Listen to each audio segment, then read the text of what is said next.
తన భూమిని అక్రమంగా లాక్కోవాలని చూస్తున్న అక్రమార్కుల నుంచి తన 2 ఎకరాల భూమిని కాపాడాలని భూపాలపల్లె మండలంలోని కోంపల్ల తాండాకు చెందిన గూగులో ద్వాలు నాయక్ అనే బాధితుడు వేడుకున్నాడు.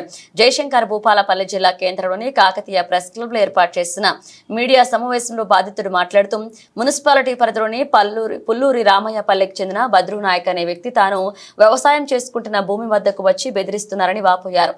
నారియా నాయక్ ఎకరం భూమి మాత్రమే అమ్మారని తెలిపారు. కానీ 2 ఎకరాలు తన భూమి అని చెప్పి బెదిరిస్తున్నారని పేర్కొన్నారు. అన్న నా మీడియా మిత్రులందరూ నమస్కారం. అన్న నా పేరు గూగుల ద్వాల్ నాయక్, మాది కొంపెల్ తండ. మా డాడీ పేరు గూగుల నర్సా నాయక్.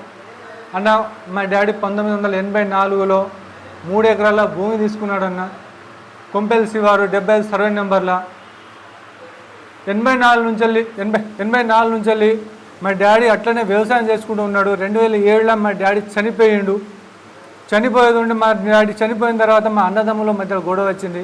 ఆ గొడవతో తర్వాత మా గొడవ సద్దుమణిన తర్వాత 2017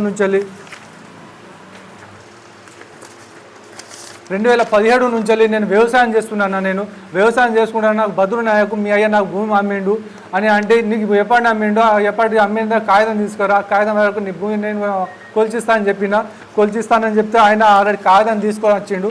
కాగితం తీసుకొని వచ్చిన తర్వాత ఆయన 1 ఎకరం అని చెప్పిండు. 1 ఎకరం నేను ఇడిచిపెట్టినా కానీ ఆ ఉన్న భూమి అంతా నాదే అని చెప్పి నాకు గొడవ దిగిండు. పోలీస్ స్టేషన్లో పిటిషన్ ఇచ్చిండు. దాంతో నా భూమిని నేను కొలుచుకోవాలని చెప్పి 2022లో నేను సర్వే చేయించుకున్నాను. సర్వే కూడా సర్వే చేయించుకున్నాను. సర్వే రిపోర్ట్ కూడా ఉందన్న.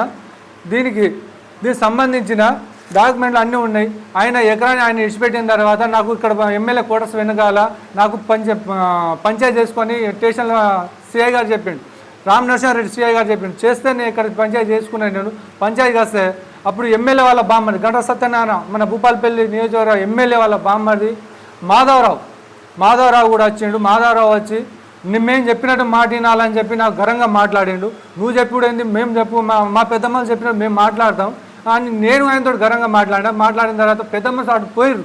వాళ్ళు తీర్పు పోయి అటు కోరుకున్న బయటకు పోయిన తర్వాత మళ్ళీ ఇటు వచ్చిన తర్వాత నువ్వు ఎట్లా పనిచేయవో, ఎట్లా నా మాట వినవో నీ సంగతే చూస్తాను నేను.